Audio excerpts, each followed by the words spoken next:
előalaptaglalást tartani, hogy ki is vagy te, mert én mondom, 10 évig nyomoztam. Honnan tudja megászni?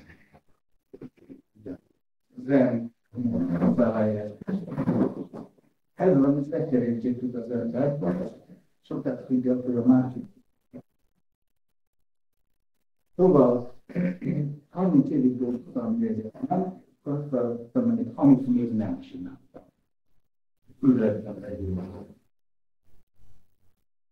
Most a különböző név az onnan jött, hogy 65-kör kezdve én eléggé sokat voltam külföldön, ahol előadtam, szemináriumokat tartottam, különböző témakörökből, többé-kevésbé semmi köze nem volt a fizikai kémiához. De viszont ez nagyon jó volt, mert akkor is úgy lehetett csinálni valakinek, hogyha megtiszta egy egyetem vagy valami. Már intézményét engem, mint fizikai szintűt megbíztak, akkor általában tartottam egy ilyen előadáson. Egyetemen, aztán készítünk már. Tehát ez volt az. De most, amikor ezt én csinálni kezdtem, akkor először feltem arra, hogy szerintettel arra, hogy amit én mesélek, annak rendkívül kevés köze van, sőt, mondhatnám, negatív köze van a kommunista vagy materialista ideológiához. Nem lesz az jó, de nem azt csinálom. Kellett egy név. Rögzítettem a különbözőnek anyag történetet, hogy 19. koromban játszottunk, milyen gyümölcs lenne, egy nevezett a játékot, milyen gyümölcs lenne, de mindent lehetett csinálni, milyen bútor lenne, milyen zene lenne, milyen akármi. Tőlem azt kérdezték, hogy hívnának, ha német lennék. Különben hívnának egészségügyet. Hát egy évvel később aztán kellett egy név, akkor ez már úgy elég volt készítve. Alapvetően, mint hogy nem teremtően. Én most nem tudom, hogy egyébként tavaly Hamburgban léptem föl, egyébként az egyetemen ott, és aztán öltött föl, hogy őtik szüleimnek hívják. Az első rokoni találkozás. Na, szóval ennyi a milyen név jelentően? Vagy jövőség, de ez nem volt, nem egészen nyelvtánban, nem egészen abban. Mert nem volt, hogy arra mondtam, hogy lehet, hogy a Fűz, tehát ez lehet, hogy ügyesztek, hogy szóval, mint ahogy Fűzből. Nem.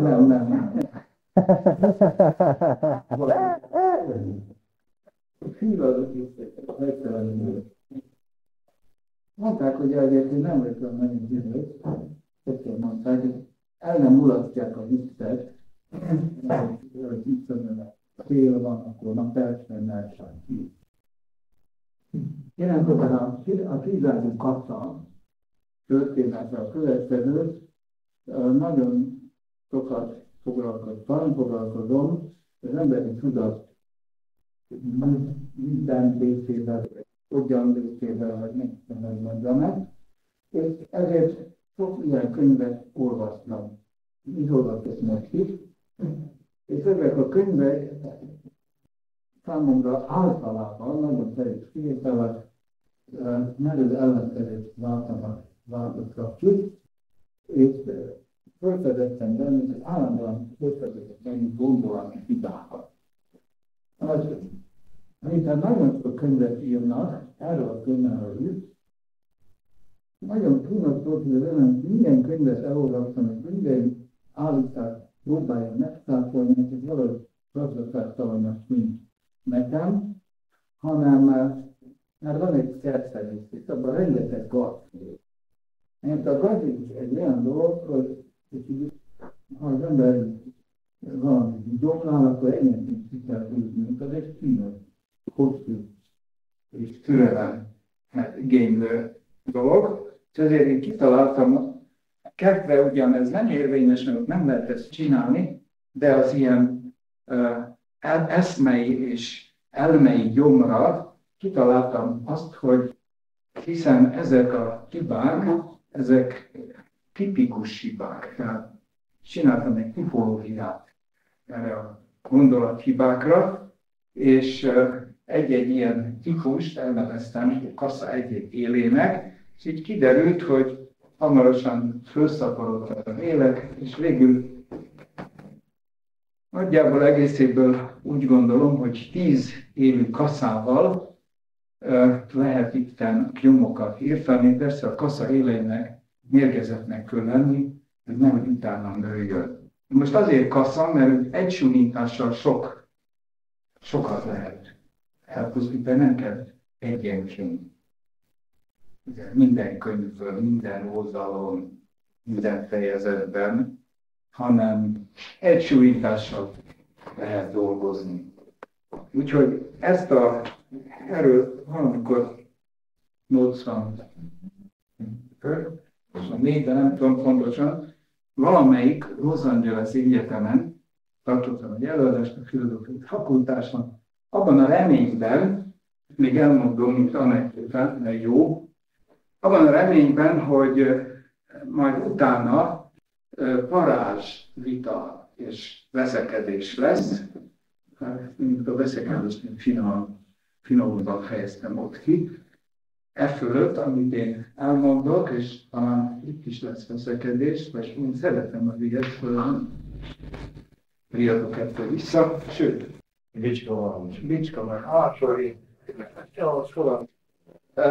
És elmondtam ezt az előadást ott, és ott ültek a filozófia tanárok, meg filozófia, minden, és tudtam, hogy a kassa mindegyik élet, illetve legalább 3 év áll meg egy emberben, és utána azt mondtam, utána most jön aztán valami.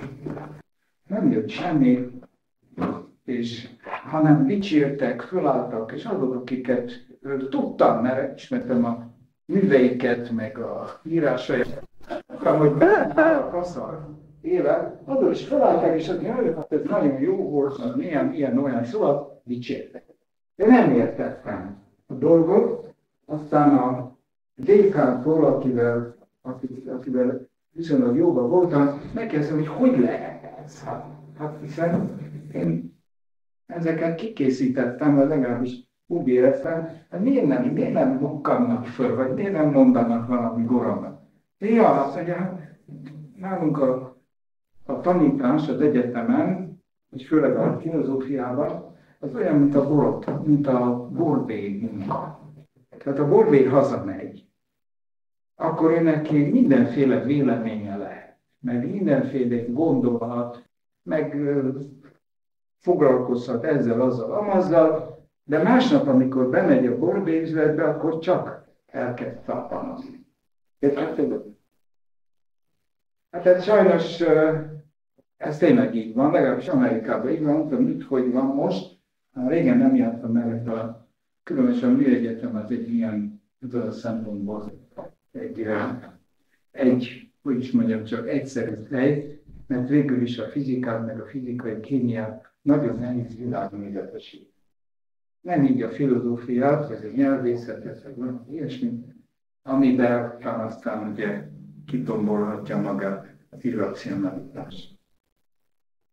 Ilyen irracionalitásokról lesz szó, és most elkezdeném azért is, mert nem tudom, hogy a végére jutunk-e a 10 élnek, ez attól függ, hogy önök hogy értik.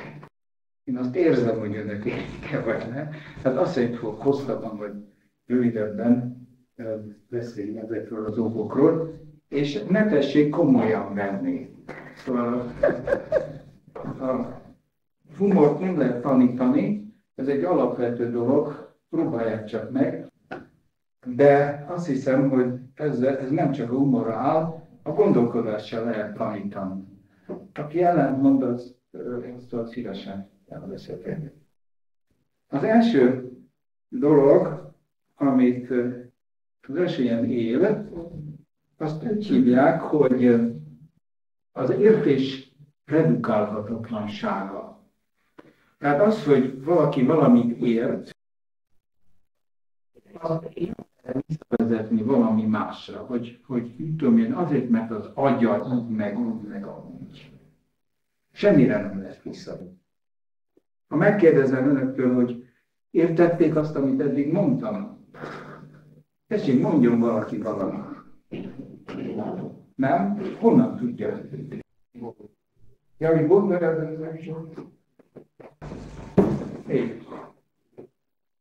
honnan lehet ezt tudni, mert nem gondolkozott el ezen, hanem egyből ér. Gyors válasz volt egy Gyorsan lehet válaszolni erre, hogy ha valaki azt mondja, hogy értem, vagy nem értem, az mindig gyors válasz. Szóval nem kell mondjuk egy ilyen közegben, ahogy most mi mozgunk, nem kell egy hosszan elgondolni, hogy értem, vagy nem értem, érzékemben, nem? Ön is érezte, hogy nem.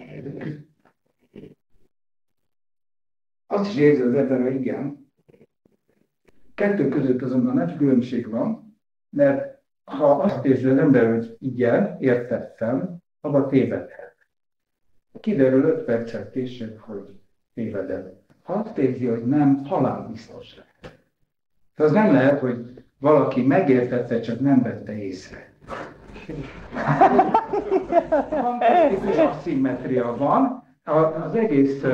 Az egész Karl Poppernek a filozófiája majdnem, hogy erre az aszimmetriára épül, ha valaki ismeri. De én ezt nem akarom ismerni, Karl Popper. Tehát az értést nem lehet visszavezetni, mondjuk úgy, hogy a logikát se lehet visszavezetni. Tehát nem lehet azt mondani, hogy azért logikus valami, mert, és most valami jönne. Még senki nem próbálta meg.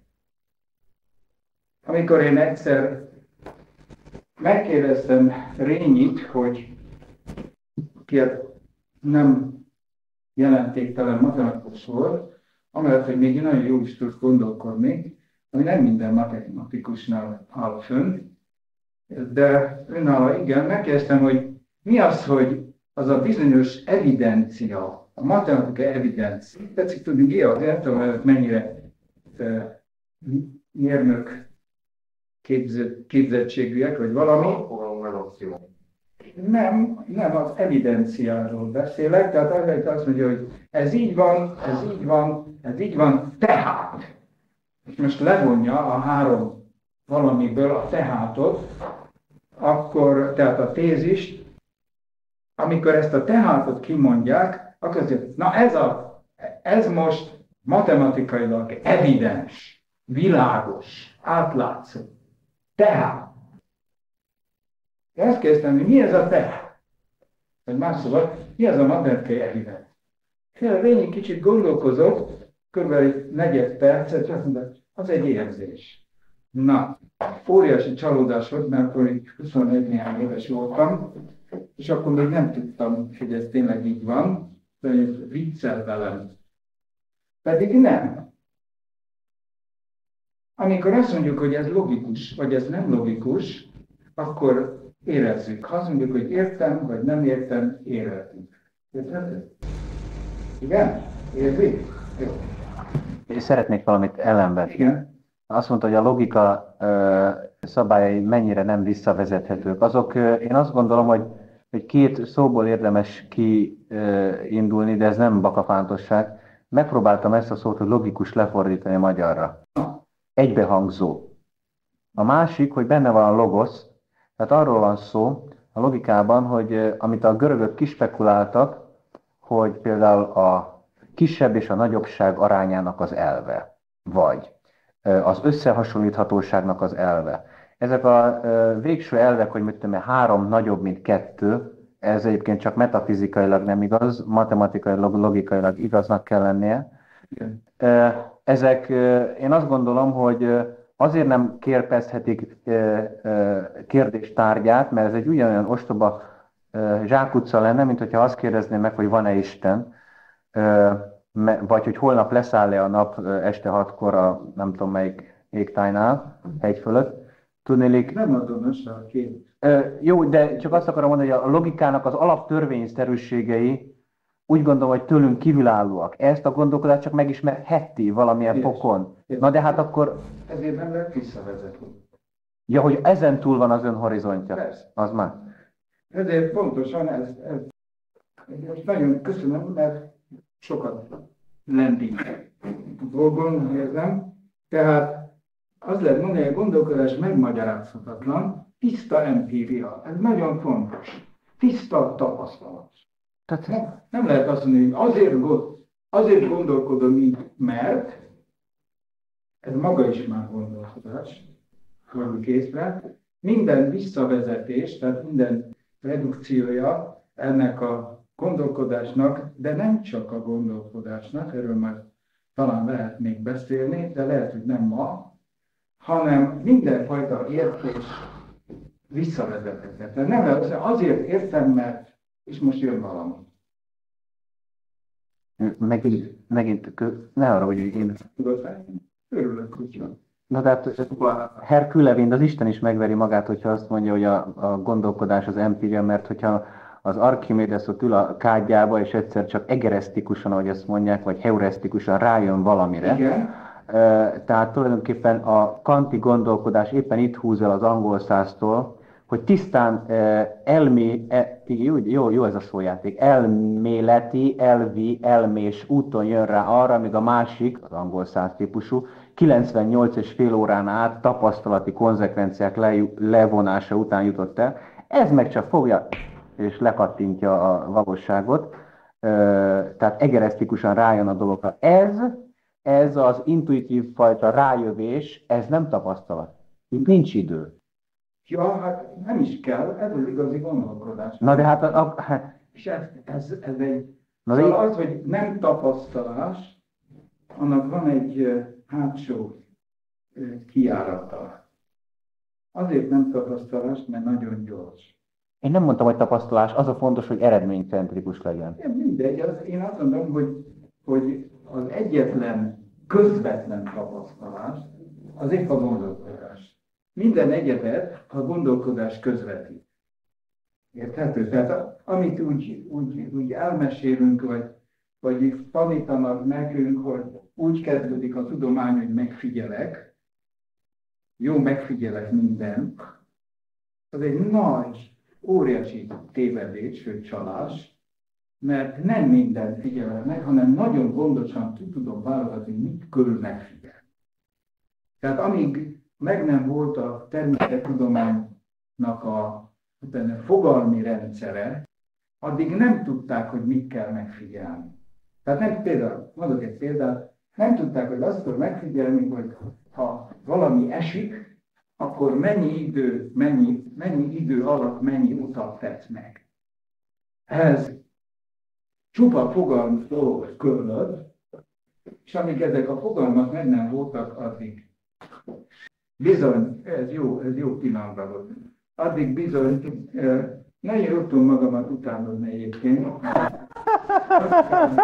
És szokott lopni önmagától? Hogyan? Szokott ötleteket lopni magától? Hogyne. Szóval visszatérve a témára, tehát közvetlenül csak a gondolkodás van adva, mint közvetlen tapasztalási lehetőség. Mert amikor én azt mondom, hogy megfigyelek, kérlek szépen, ha nekem mindent meg kéne figyelnem, én életfogytiglan a szőnyegnek ebben a kockájában maradnék, mert itt annyi megfigyelni való van, hogy na. Ahhoz, hogy én valamire jussak, az nekem gondosan ki kell válogatni, mit figyelek meg mit nem. Ugye, tehát például nem figyelem meg az eső kőnek akár a kémiáját ahhoz, hogy az esési törvényt ki tudjam találni, vagy meg tudjam csinálni. Rengeteg mindentől tekintek el.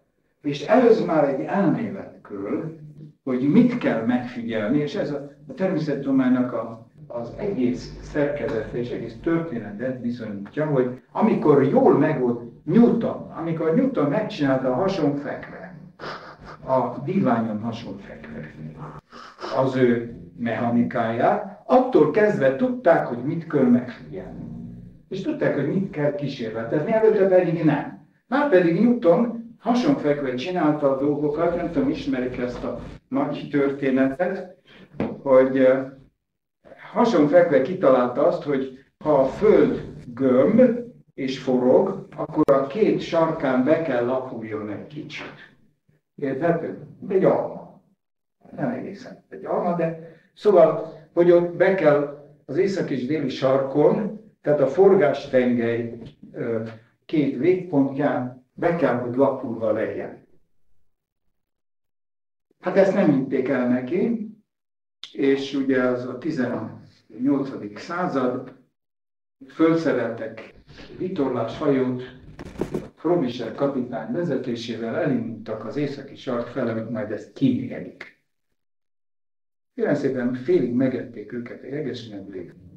Hát el lehet képzelni akkoriban, hogy egy ilyen hajó, amelyik elmegy elég messze északra, persze nem a sarkra, de mégis olyan messze, hogy már lehessen mérni ezt, hogy ott milyen strapán mentek keresztül. Mit tesz Isten? Kimérték, bizony Newtonnak igaza volt.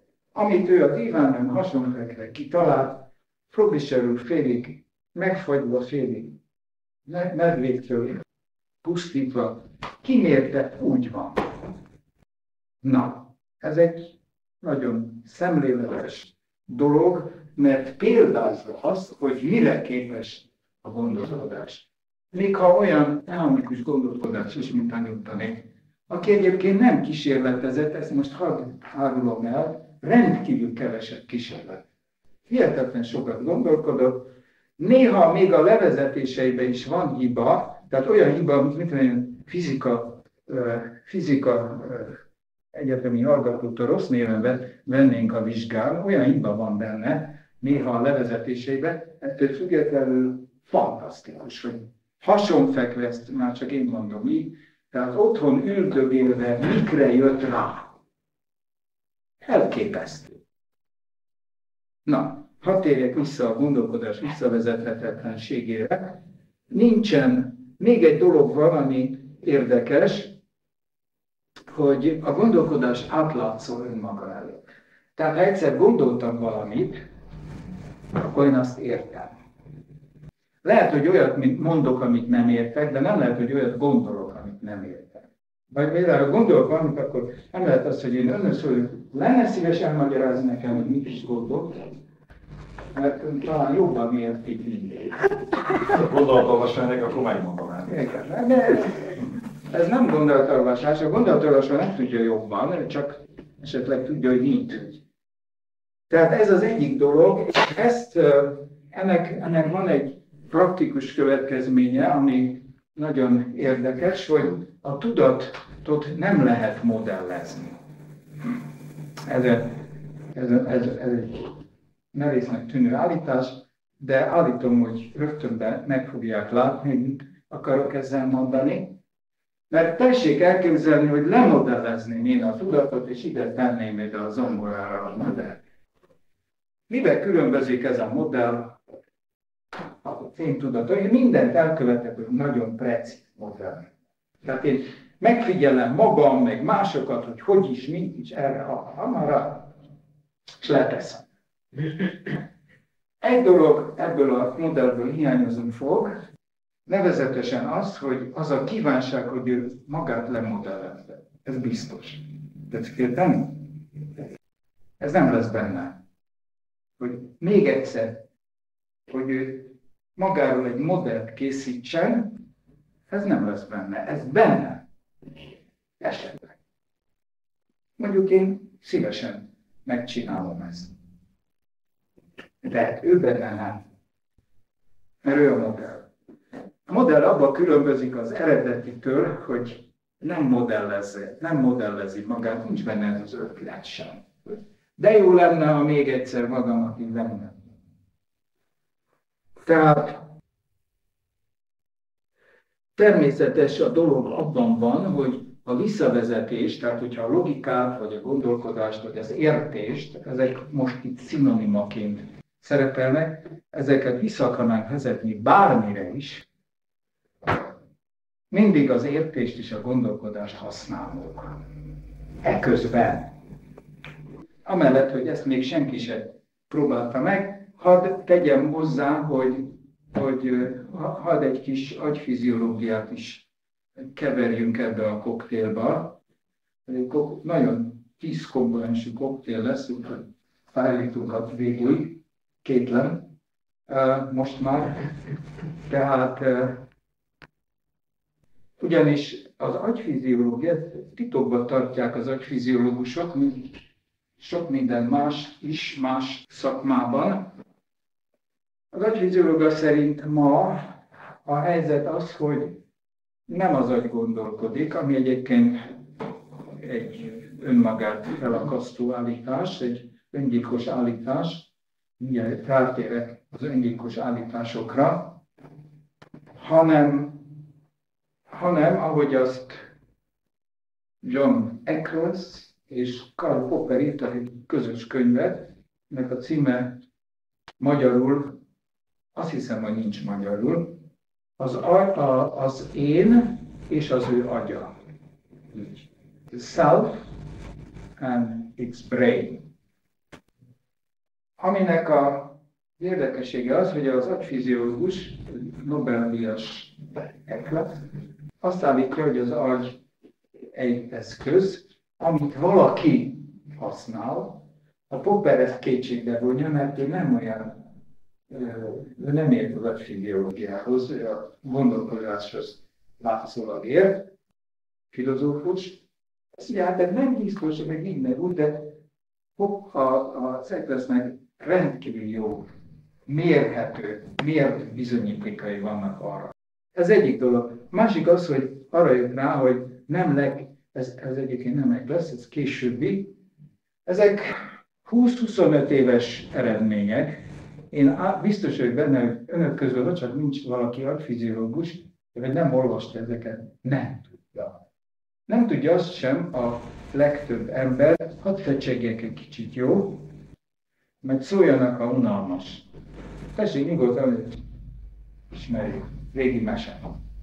Általában nem tudja azt se a halandó, amit az agyászok 50 éve vagy 60 éve tudnak, hogy tudniillik az agyban megjelenő struktúrák, szerveződések, azok nem maguktól jönnek létre, hanem attól, hogy a tudat valamit csinál. Például ez, amit nagyon régen tudnak, van az agyban 2 beszédcentrum.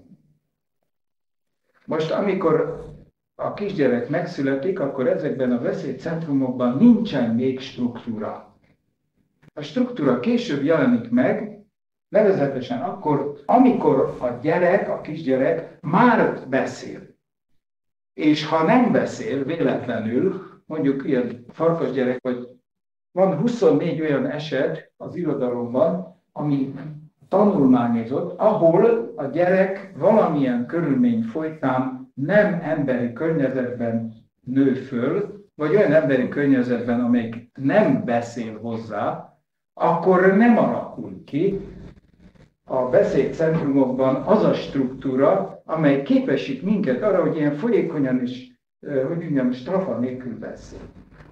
Tehát nem úgy van, hogy megérik az agy, vagy hogy ugye az agyban megjelennek ezek a struktúrák, mint ahogy a fogak megjelennek, vagy a haj megjelenik, hanem akkor és csak akkor, ha a gyerek beszélő környezetben van. Ez egy halálfontos dolog az egész pedagógiában is, többek között. És ez nem csak a beszéddel van így, hogy előbb beszél a gyerek, aztán ezért, mert beszél, kialakul az agyban a megfelelő struktúra, hanem minden mással is így van. Tudta ezt valaki önök közül? Igen? Egy valaki. Mert honnan tudta? Igen, hát ott lehet. De ez kérlek szépen a médiák és a közhiedelem az, hogy az agy hozza létre ezeket, mint egy természetes fejlődése során szó sincs. Egyébként éppen ezt a hagyományos képet, amit ez cáfol, ezt erősíti a Ádám Györgynek a Érzékelés, Tudat, Emlékezés című könyve. Tehát ott pont az ellenkezője van. Igen, ez bőven van. Hadd tegyem azt is még hozzá, hogy ugyancsak agyfiziológiai eredmény nem leképező a tudat. Tehát például, hogyha én most téged nézlek, hogy mit csinálsz, meg mi, akkor az én agyamban valami történik. De ami történik, ez nem valami transformált, kódolt, átalakított jele annak, hogy én a talánt meg a kezében lévő izét látom, vagy amikor én mondok valamit, akkor is történik valami az agyban, de akárhogy figyelnénk meg, nem tudnánk visszakövetkeztetni, hogy én mit gondolok, vagy mit látok. Érthető? Ez nem leképező. És bocsánat, hát maga, hogyha gondolkodik, hát a gondolat az egy kép is lehet. És az is az agyban van. Ami az agyban van, mondok egy hasonlatot hozzá, és akkor rögtön megérti. Mondjuk, hogy van itt egy tévé készülék, és a tévé készülékhez áram kell. Most az áram és a tévé készülék közé én beiktathatok egy árammérőt, úgyhogy az regisztrálja, hogy mikor mennyi áram fog. Értem? Tehát egy ilyen hullámokat, szép hullámokat mutat. Most ezekből, amit én itt ebből a grafikonból, amit ez rajzol, ebből én sose fogok rájönni arra, hogy mi ment a tévében. Egy film ment, egy foci közvetítés ment, hírek mentek, avagy egyszer csak zöld. Amit az agyban mérhetünk, az ez az áramfogyasztásnak felel meg, nem annak, hogy tehát nem leképező. Matematikára úgy mondjuk, hogy nem izomorf átalakulás, nem izomorf transformáció. Az, ami az agyban történik, amikor valami a tudatban történik. Nincsen egy olyan korreláció, hogy ha tudatban ez történik, akkor az agyban biztos az történik. Tehát, hogyha én meg tudnám fogni azt, hogy mi történik az agyban, akkor én vissza tudnék következtetni arra, hogy például mit gondolom. Nem. Egyébként ezt a Leibniz annak idején minden nagy fiziológia nélkül is tudta. Ezt nem mondom most.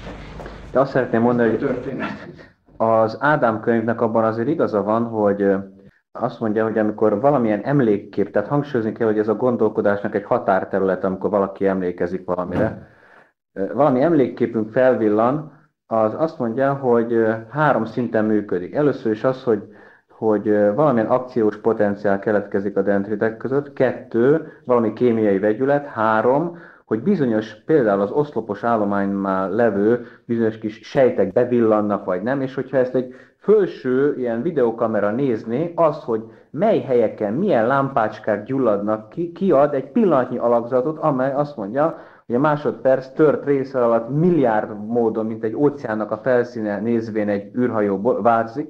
Na most ezt csak azért mondom, mert én egy bakafántos pali vagyok, amit ez a Eccles könyv mond, ez imponáló, de itt akkor jönnek a régi Nietzschei materialista gondolatocskák, hogy jó, csináljuk meg a reverzét, mert addig nem pálya a dolog. A 101%-os bizonyíték csak az a bizonyíték, hogy mi van akkor, hogyha én visszaléptetem azt a tényleg fizikálisan mérhető dolgot, hogy ezek a oszlopos állományban, vagy akárhogy bármelyik rétegben, purkinnyesejtek szintjén bárhol a bevillanó pontok nincsenek. Azt mondom, hogy oké, játsszuk el az Eccles elméletét, de nem fognak működni ezek a bevillanások. És a probléma ott van, hogy hiába egy filozófus meg egy biológiás ugrik a dolognak egymáshoz, ebből a végén világnézeti kérdés lesz, és nem pedig tudományosan igazolható valami. Egyszer a Lévai Péter, aki ön előtt 2 héttel tartott itt egy Quantum Mysterium nevű gondolatcserét, amely egy egész elképesztő dolog volt, ő ugye fél évet Bristolban szokott élni, és egy könyvről beszélt, aminek az volt a címe, hogy What about the Physics of Mind? Körülbelül úgy fordítottunk le, hogy a gondolkodás fizikája. Tudod fizikája. Ki tudja? Igen, már a Mind Philosophy-t is végül is ez a ócska könyv, ez az angol száz filozófiai lexikon, amelyen ágy alá való ilyen lábnak, hogy kitörök a ágynak a lába az alá. Ott is ugye tudatfilozófiának fordították. Tehát lényeg az, hogy ott arra próbált ez a De tényleg mind a kettő fizikus volt, tehát ott vérre megy a parti, szóval nincs, mint a földrajzban, hogy mellé beszélünk. Most a geoide, a föld felszínése. Ott keményen mondták, hogy ott a probléma, hogy kvantumfizikai szinten teljesen más törvényszerűségek működnek, mint nagy szinten. Tehát ez, amit a Péter mondott, hogy ha mi kvantum szinten operálnánk, akkor ugye át tudnánk menni, mint a Heisenbergi bizonytalansági reláció mondja, a falon, meg én csak, mint Székely György, 27%-ban vagyok itt, egy másik világban 4,7%-ban, és így tovább, tehát szétvornék szóródva, de egy elektron felől. Itt a csoda az, és az agy gondolkodás szerkezeténél éppen ez a kihangsúlyozandó, hogy pont ott van ez a döbbenetes szint, ahol a fizikai a kémiaival találkozik. Mert ugye, hogyha azt mondjuk, ami eléggé orfikus gondolat, hogy ugye leprimitivizálom, hogy magam is értsem, hogy miről beszélek, ugye van egy szubatomi szint, egy fizikai, egy kémiai, biológiai, pszichikai, szellemi, és itt. Most a helyzet a következő, hogy állítólag a legnagyobb csoda az ember eszére megáll, de a fizikai és a kémiai között van éppen azért, mert mi ránk, ilyen testekre, akik 70 kilók vagyunk, nem? Az ugye elég egy atomot megpiccenteni, már Hiroshima lesz belőle. Képzeljük, hogy kivágok valakiből egy sarlóval, levágom fél karját, sem robban föl az világ. Mitől van az, és ez itt a tudat szerkezetében fiziológiailag próbálták ez a két hapsi nyakon ragadni, ez a Connors meg a másik, hogy mitől van az, hogy molekuláris szinten már nem a kvantumfizika törvényei állanak tovább fönn. És ezek eléggé... Szóval ők se tudtak tovább jutni különben, de ott legalább világnézeti probléma volt. Na, elnézést, hogy közvetettem. Ezek mondjuk talán hagyjuk ezt. Jó. Mert itt valóban, ha én azt mondja, hogy ha te azt mondod, hogy világnézeti probléma, én ezt nem világnézetének mondanám, mert ez azt jelenti, hogy ez a szó, ahogy használod, azt jelenti, hogy ezt nem lehet eldönteni. Én szerintem el lehet dönteni, és pont az ECLES nagyon sok olyan dolgot hozott elő, hogy a tudat előbb mozdul, mint az agy. Tehát kifejezetten időben előbb mozdul. Hát még attól, hogy ami még kiderült a nyelvpszichológia mentén, hogy ami szerkezet megjelenik a beszédcentrumokban, az nem is a beszédre vagy a nyelvre jellemző. Tehát mondjuk arra senki nem vállalkozna, hogy ebből utólag kiderítse, hogy az illető franciául beszélte, vagy portugálul, vagy magyarul. Sőt, még a úgynevezett jelbeszéd, tehát a siketnémák, vagy pontosabban a némák nyelve is ugyanolyan struktúrákat eredményez a beszédcentrumokban, mint a verbális beszéd. Ami azt jelenti, hogy ami ott struktúraként jelentkezik, az nem a nyelvre, hanem a gondolkodásra jellemző, amit ismeretesen egy kisgyerek a nyelvben keresztül, vagy ha tetszik, a nyelvvel együtt sajátít el, mint képességet. Pontosabban a nyelv adja az első gondolatformákat a maga nyelvtanával, a nyelvtanában képviselve.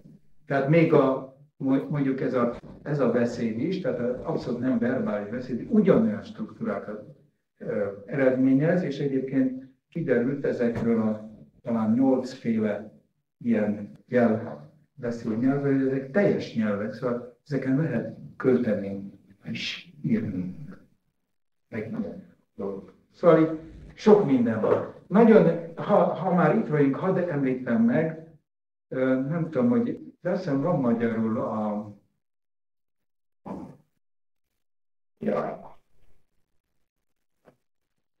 Oliver Sacks. A magyarul? Ébredés. Az ébredések, az van magyarul? Nem az a komoly, érdekes könyv, hanem az a címe angolul, hogy a férfi, aki a feleségét egy kalappal tévesztette össze. Ez egy történet. Szóval ezek patológikus történetek, de csak egyet szeretnék ebből egy motivumot, hogy amikor valami nem megy, akkor azt mondjuk, valami defekt van az agyban. Kémiai defekt, fizikai defekt, ez az. Igen ám, de vannak olyanok, hogy akár a defekttel együtt, egy bizonyos defekttel együtt, vagy akár annélkül szuperképességek jelennek meg. Mondok egy nagyon, az egyik ebből a könyvéből merítem, 2 idióta ikerek.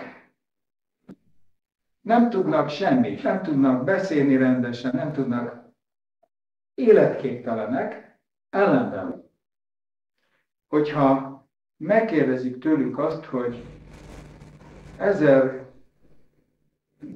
4532. január 20 milyen napra esik, akkor rávágják 2. Nagy nehezen utána számolunk, tényleg kell. Oda-vissza, előre-hátra. Érted? Na ez jó, hát szóval ez egy szuper képesség, vagy vannak idióták, akik emlékeznek. Úgy emlékeznek, megkérdezik, 30 évvel ezelőtt, január 23-án a New York Times-ba mi volt a vezércikk? Mondják. Vagy ez a 2 idióta, hadd mondom ezt a példát, mert ez tetszett nekem legjobban, azon kapta őket a Sachs, ez egy pszichiáter, hogy a 2 pasi ülés 6 jegyű számokat mondanak egymásnak, hogy mit tudom én, 672.473. A másik úgy boldogan elmosolyog, ki ízlelgeti, szóval válaszol, hogy 833.771. Remek. Hát az orvos nem tudta, mi ez. Annyi esze volt, hogy fölírta a számokat, és kiderült, hogy ezek prímszámok. Na már most, aki matematikus, az tudja, hogy a prímszámok előállításához nincsen algoritmus. Tehát az bonyolultan, tehát nem tudjuk, hogy kell prímszámokat előállítani. Nincs erre képlet, nincsen, semmiféle elmélet sincs erre. Az orvos fogja magát, és először egy könyvet, amiben 10 jegyig benne vannak a prímszámok, és leül oda, és mond egy 7 jegyű prímszámot, megölelik, hogy ő érti. Nem tudják, kérem, ők nem tudják, hogy mi az, hogy prímszám. Ez a 2 hülye, ez nem tudja, hogy mi az, hogy prímszám. Ő csak mondja a prímszámokat, az orvos leül velük játszani, és szépen eljátszanak, és befogadják őt a játékba, eljátszanak a 10 jegyig. Akkor az orvos kénytelen kiszállni, mert csak 10 jegyig van meg ezek meg csinálják tovább. 7 év múlva beáll hozzá, és akkor 16 jegynél tartanak, és nem tudja, hogy ez prímszám tényleg vagy nem, mert azt nem tudja ellenőrizni. De azért föltételezem, hogy az, mert 10 jegyig ők hibátlanul működtek ebben. Na már most, kérem. Ugyanezek a pasik csináltak a következőt, leesett egy doboz gyufa a földre, kiömlött a gyufa, ránézek, 111. Azt mondja az egyik, 37. Ami igencsak 111, meg. Honnan, hogy tudtátok ilyen gyorsan megszámolni? Megszámolni, fogalmam sincs, nem számoljuk. Szóval te se számolod meg, hogyha 3 tányért látsz az asztalon. Első emberből volt ki. Hogy? A Rain Man. Lehet. Szóval vannak szuperképességek, amiket nem lehet defektológiával megmagyarázni. Érted, hogy mit mondok? Tehát nem lehet azt mondani, hogy ja, hát milyen hiba van az agyba, hogy ezek, mit tudom én, 30 évre visszamenőleg az összes újságcikket el tudják mondani, vagy megérzik, mert más mód nincs rá, hogy mik a prímszámok 6 és 16 jegy között. Milyen defekt van az agyukban? Itt jön be, ebben zseniális ez a Sachs. Kérdést fölvesz. Azt mondom, hogy abban, hogy bizonyos számokat, vagy éppen struktúrákat ezek az emberek sokkal jobban is tisztában látnak, tehát hogy annyi nincs levédve ilyen szinten. Ja, Ezért eredményezik ez az idiotizmus a másik oldalon. Csak ez nem mindig van mennyire kicsit hangsúlyozódva. Igen. És tehát azt gondolom, hogy egy olyan hatásában működik az emberi agy, ami alulról és fölülről is vágva van. Ha valahol lejjebb megyünk az egyikbe, akkor az abban a pillanatban ki fog ütközni a másik oldalon. Igen, nem biztos. Nem biztos. Vannak először is két oldalról sem biztos, mert nem minden idiótának van nagy szuperképessége, és másodszor lehet ilyen szuperképesség, nem. De én már azt gondolom, hogy amit idiotizmusnak vélünk, azok lehet, hogy a másik oldalon olyan képességek vannak, amik egyszerűen számunkra nem mérhetőek. Tehát van, csak éppen teljesen megfoghatatlan. Ez egy nagy külön téma, boldogan egyszer ebbe beszállnék, mert erről nekem is van véleményem, hogy az agynak mi a szerepe tulajdonképpen az egész ügyben. Ami most, ha terjesszük ezt ki egy kicsit, ugye van olyan pszichiátrikus iskola, nem is egy, ma már, aki azt mondja, hogy akiket mi őrülteknek nézünk, azok tulajdonképpen valamit tapasztalnak, amit régebben úgymond beavatottak tapasztalnak.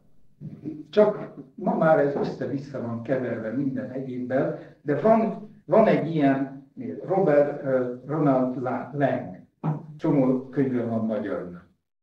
Ugye? Lang. Érdemes. Van egy olyan is, szóval verseny is van.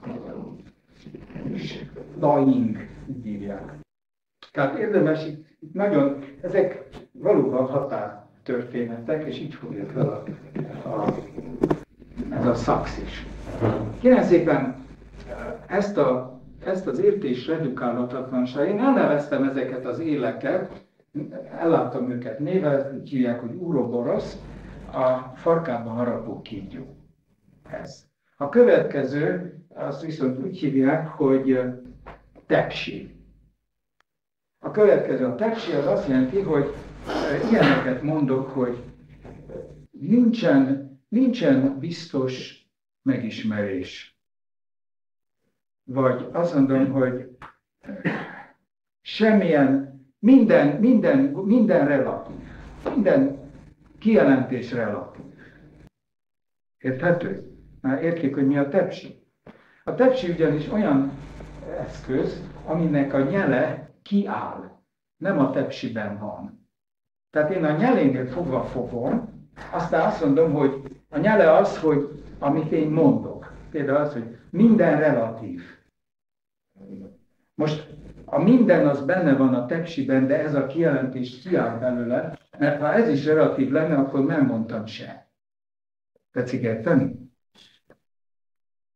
Ezért hívjuk tepsinek. Ritka az a tepsi, akinek a nyele befelé.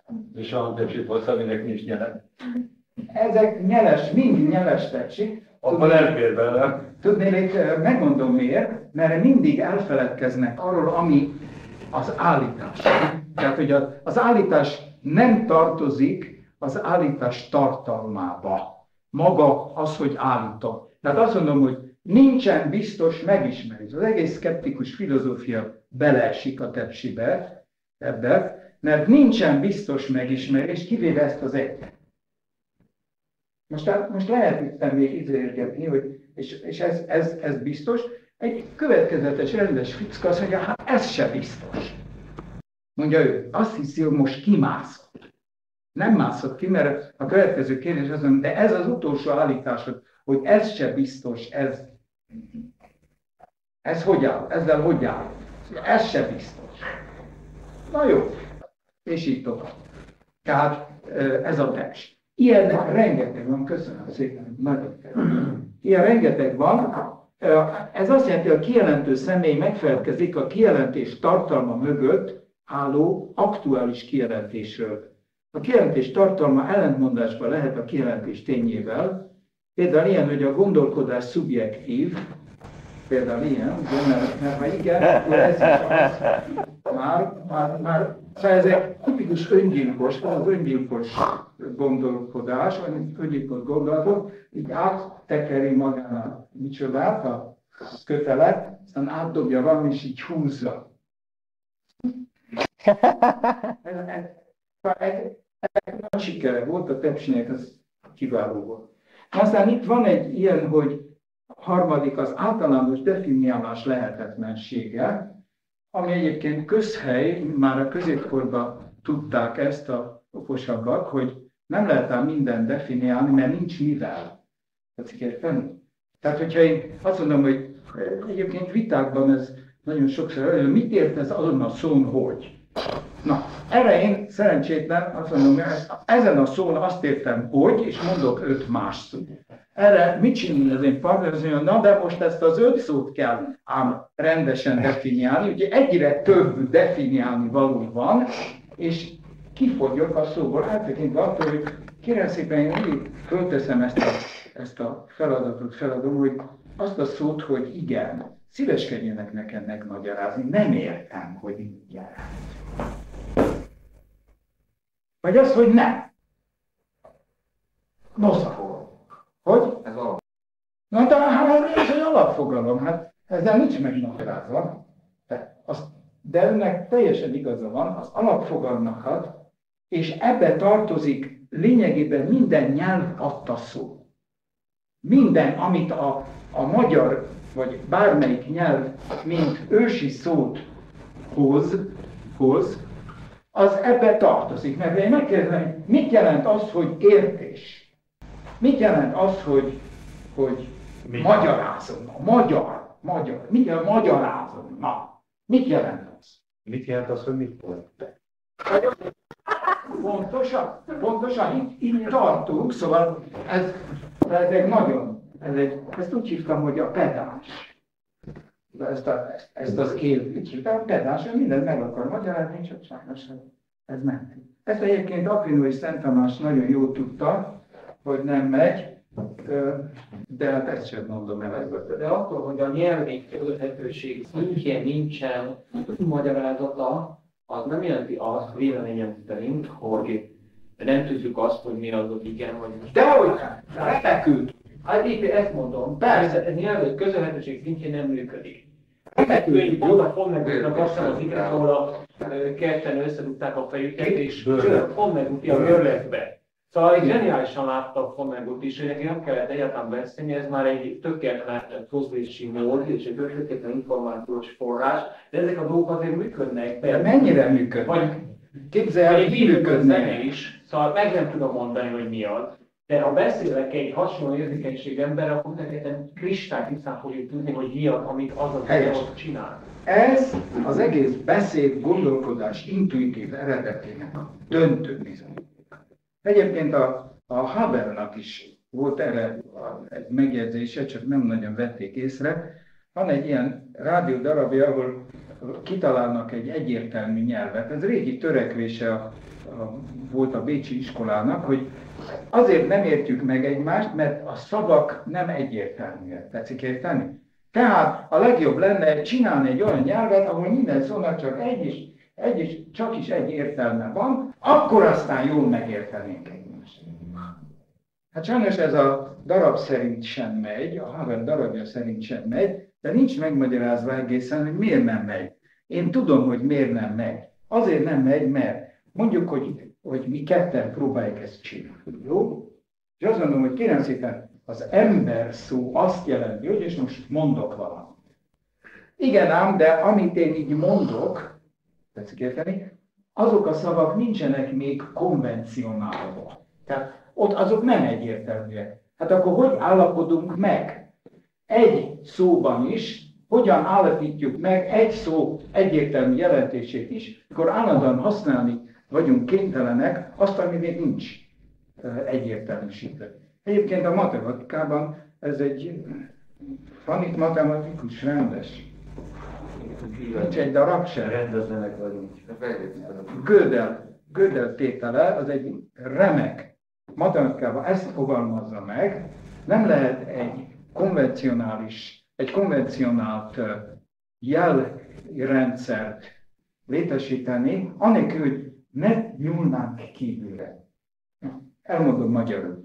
Tehát, hogyha én el akarom magyarázni önöknek a topológia szabályait, akkor én ezt ehhez, hogy elmagyarázzam, vagy előadjam, az egész magyar nyelvet kell használnom, és nem maradhatok meg a topológia fogalmi rendszerben. Tehát az egyes fogalmakat mindig az egész magyar nyelv igénybevételével kell előadnom, és így tudom létrehozni azt a zárt fogalomkört, ami egy ilyen rendszer jelent. Ezért nem lehet hála jó Istennek, nem lehet egyértelmű nyelvet csinálni. Hogy miért hála jó Istennek, azt is elmondom, mert ha netán lenne, ez azt jelenti, hogy soha többet egy új gondolat meg nem születhetne, vagy legalábbis nem lehetne közöm. Ugyanis ha egy új gondolatom van, ami néha megesik, akkor én ahhoz nem találok ki új szavakat, hanem én a jó régi szavakat használom, amelyek abban, hogy ahogy használom, átértelmeződnek. Tehát nagyon változtatják az értelmüket, egyszerűen abból, most ennek ellenére megértik, néha megértik. Tehát nem az egyértelmű szavakon múlik az értés, hanem mi. Most bekerültünk a néma nyelv területére. Ha valamit én nem akarok megérteni, azt nem is értem meg. És azt, aki nekem meg akarja magyarázni, amit én nem akarok megérteni, azt én úgy kikészítem, hogy na. Állandóan megkérdezem, hogy mit ért azon, hogy. Semmi más nem tud csinálni. Kétségbe ejteni. Nem tud semmit velem kezdeni. És azt, hogy egyáltalán értjük egymást, tessék elhinni, ez kizárólag az állandóan a beszélt, elhangzó jelrendszerek mögötti néma nyelvnek köszönhető olykor, ha értjük egymást. Semmi más. Szóval abból, hogy mi a szavak ellenére megértjük egymást. Ez az extrém megfogalmaz. Tehát ez a harmadik volt. A negyedik az, hogy nominalizmus, amit úgy hívtam, hogy analfabéta. Kérem szépen, mérés és az olvasás közötti különbség. Én ebből az oldalból kétféle módon állhatok hozzá. Az egyik az, hogy elolvasom, hogy mi van ideírva. A másik az, hogy természettudományt csinálok belőle, megelemzem a papírt, miből áll. Megmérem, először is meg. Aztán megelemzem a papírt. Akkor megelemzem a tintát, akkor csinálok egy statisztikus összeállítást arra vonatkozólag, hogy amit itt E betűnek nevezünk, az hányszor és milyen körülmények között fordul elő, sőt leírom matematikailag az egész pontrendszer, tehát hogy oszlik meg a sötét és világos pontok, hogy oszolnak meg ezen a papíron. Érthető ez? Ezt úgy hívják, hogy természettudomány. Tehát ebből én remek természettudományos ücsodát csinálok, anélkül, hogy egy munkot is olvasni kéne, vagy érteni belőle. Így állunk általában a természethez. Pontosan így.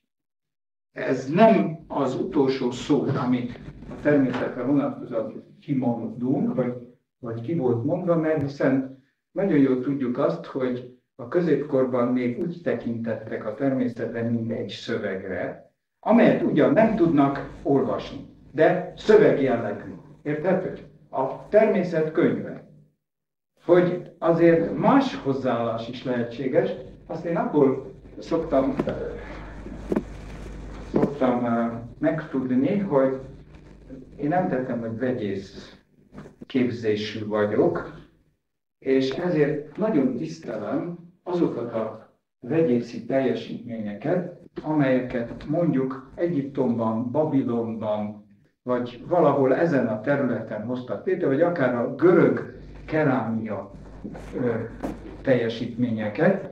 Ugyanis ezeket a teljesítményeket, ezeket a kerámiákat és a mászt a kerámiákon, ez egy nagyon vegyészi feladat, és ettentől nehéz feladat. Ma is. Egy jó mászt csinálni. Ha jól tudom, akkor valamelyik bajnak is. Bárhogy megjelenzik, de pont a görögés egyszerűségében nem tudják egyszerűen megmutatni. Na de ezek tudták. Na most kérem szépen, hogy két föltételezés lehet. Az egyik az, hogy addig próbálták, amíg sikerült. Ez egy rendes föltételezés, csak egy baja van, hogyha én addig próbálnám ezt, amíg végre sikerül egy vázát létrehozni egy jó mázzal, akkor mondjuk csinálnék egy Gellért-hegyi selejtet, és aztán jönne egy váz. Most ezeket a selejteket nem találjuk.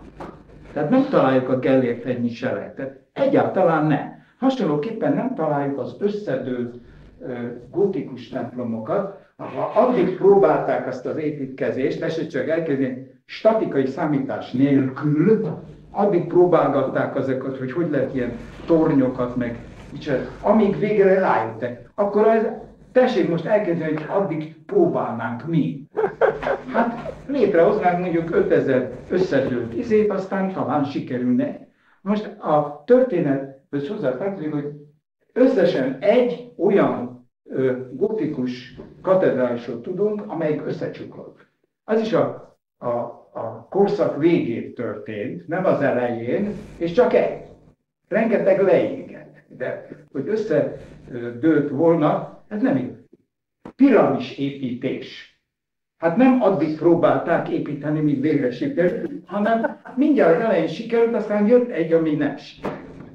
Ami lecsúszott, meg minden. Mit csinál megint vegyész? Ugye, mit csinálnak ma a gyógyszer, a nagy gyógyszergyárak? Tudják, hogy mit csinálnak? Előveszik a jó régi növény, hogy mondják ezt, gyógyfüves könyveket, aztán kinézik, mit tudom én, a katányi beténget abból, és fogják, megelemzik, megtalálják az alkaloidát benne, előállítják az alkaloidát izével mesterségesen, hat valahogy, de nem olyan jól. Honnan tudták ezek? Régen. Fogalmuk nem volt, hogy ilyen dög, mint alkaloida létezik. Az, hogy elemzik meg mi, hát erről szó se volt, hát ezeknek dunsztjuk nem volt kémiája. Ha megbuktak volna, már az elemiben megbuktak volna a kémiából, meg semmi. Meg is buktak. Na de tessék, hogy csak elképzelni, hogy azért rengeteg dologra jöttek rá, és biztos, hogy nem úgy, hogy addig csináltak, hogy megint úgy, hogy ezt mi elképzeljük, hogy mindenféle növényből csináltak teát, azt megbeadták mindenféle behet. Aztán nézték a szignifikánciát, hogy hát ezeknek haszna. Na, arról nem beszélek, hogy az akupunktúrával hogy állunk. Egy barátom csinált egy nagy elméletet erről, hogy jött létre az akupunktúra. Véletlenül, ugye egy varró kislánynak fájt a feje, és véletlenül beleesett egy tűbe. És elmúlt a fejfájás. Na ezt a nagy kínai bölcs, mert Kínában, ezt észrevette, azt mondja, hát itt van valami. Azt elkezdett szurkálni. Találomra, hogy most tessék ezt elkezdeni, addig szurkált, amíg rá nem jött arra, hogy hova is kell szúrni, amikor... Szóval ezek nagyon... Szóval így képzeljék el általában a tudomány kialakulását, de ne tessék, a Bertrand Russell rájött arra, nem hiába volt azért okos fickó, szóval ő azon csodálkozik, hogy ennyit tudunk. Mert hogyha trial and error, ha ilyen próbálgatással csináltuk volna, akkor még hol tartanánk? Még semmi se tart. Még hihetetlen gyorsan megtudtuk a dolgokat. Na, szóval csak ez a nominalizmushoz, amit úgy hívtunk, hogy analfabéta. Most már értik, hogy miért. Mert... Na, még 10 percet beszélek, akkor... Szintek törvénye. Ezt úgy hívtam, nek a beceneve az volt, hogy a lapos légy. Ugyanis a lapos légy az a Einsteinnek a találmánya volt. Ő kifejtette azt, hogy ha a légy az egy síkban tud csak mozogni, akkor ő soha nem jön rá arra, hogy 3 dimenzió van. A gondolathiba, ez mellékes, ebben az, hogy arra se jött volna rá, hogy sík van, mert ahhoz is neki egy kicsit ki kell állni a síkból. Tetszik érteni? Mondok, tehát, hogyha ha egy légy, akkor ez valami kis rálátása kell, hogy legyen a síkra, ha ő a síkot fölfedezi. Ha azonban tényleg lapos, besimul a síkra, soha nem jön rá arra, hogy sík van, hanem csak arra jött rá, hogy vonalak vannak. Ennek a dolognak a lényege az, hogy a megismerésnek, a megismertnél mindig magasabb szinten, magasabb tudatszinten kell állni. Ez az olvasásnak is vannak szintjei. Ugye tessék elkezdeni, amikor elkezd a gyerek olvasni, akkor ő betűket olvas, vagyis hangzókat olvas. Na most egy óriási katasztrófa az, hogy összeolvas betűket szóval. Mert ez nem úgy megy. Mert hogyha én azt mondom, hogy mondjuk azt mondom, hogy mondjuk, akkor én nem azt mondom. A gyerek nem azt mondja, hogy m, o, m, d, i, u, k. Mert ezt kéne mondani, ha megmaradna a betűk síkján. Ő kimondja azt, hogy mondjuk. Na aztán van olyan, hogy ez egy közismert, ma már betegség, sőt neve van, úgy hívják, hogy funkcionális analfabetizmus, hogy a gyerek folyékonyan olvas, csak éppen azt nem tudja, hogy mit. Azaz a szavakat nem tudja mondattá egyesíteni. Mert tessék csak elképzelni, hogy micsoda őrület. Hol van a mondat értelme? Ez egy Wittgensteini kérdés, ez, hogy is értjük meg a mondatot. Az első szónál, a másodiknál, a harmadiknál, a negyediknél, mikor? Mikor? És akkor meddig tart? Na hát ez egy borzasztó fontos dolog, és amikor a gyerek egy szavakat mondattá olvas össze, vagyis megérti, akkor ki kell lépjen a szavakból. Mint ahogy, ha beszélünk, hadd mondom ezt is el, kérem szépen, amikor önök megszólalnak, vagy én megszólalok, én nekem tudni kell, hogy mit akarok mondani. Egy picit előbb, mielőtt elkezdem szóval a nyelvemet, meg a beszédszerveket működtetni, legalábbis ajánlatos, hogy tudjam, hogy mit akarok mondani. Ekkor honnan tudnám, hogy melyik az első szó, melyik a második szó, melyik a harmadik szó, és milyen nyelvtani alkalmazok. Tehát valahol ott van, megint közel járunk a néma nyelvhez, valahol egy pillanattal előbb nekem már tudni kell, aztán még el is dönthetem, hogy milyen nyelv mondom. Mert sokszor el kell döntenem, mert én angolul is, meg németül is, meg még olaszul is előadok. Tehát amikor önök megértik az én mondataimat, és ebben én bízom, mert mindig optimista vagyok e tekintetben, de csak is e tekintetben. Tehát amikor megértik az én mondataimat, akkor tulajdonképpen mit csinálnak? Vagy például ugyanez a kérdés volna egy fordítónak. Ha egy fordító szóról-szóra fordít, Karinti óta tudjuk, hogy ebből csak legjobb esetben humoros szövegek jönnek létre. Hanem mit kell fordítani? Azt, ami nincs is a szavakban. Eltengek attól, hogy nagyon könnyen lehet, hogy a magyarban rendszeresen kevesebb szóval mondunk valamit, mint mondjuk bármelyik indogermán nyelvben. Például azt mondom, hogy látlak. Ez 3 szó, minden rendes indogermán nyelvben, latin kivéve volt 2 szó.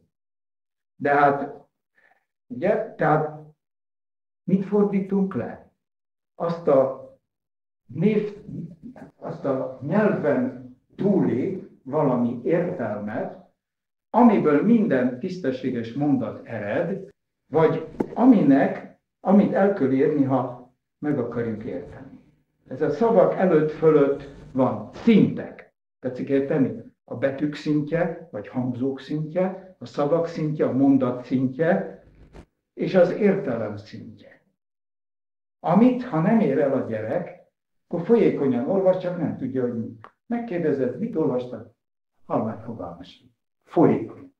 No, ez még magasabb szinten is van, mert van olyan ember, aki azt hiszi, hogy megérti a szöveget, és az az érzés, hogy megérti, és ha jól megvakarjuk, akkor kiderül, hogy nem.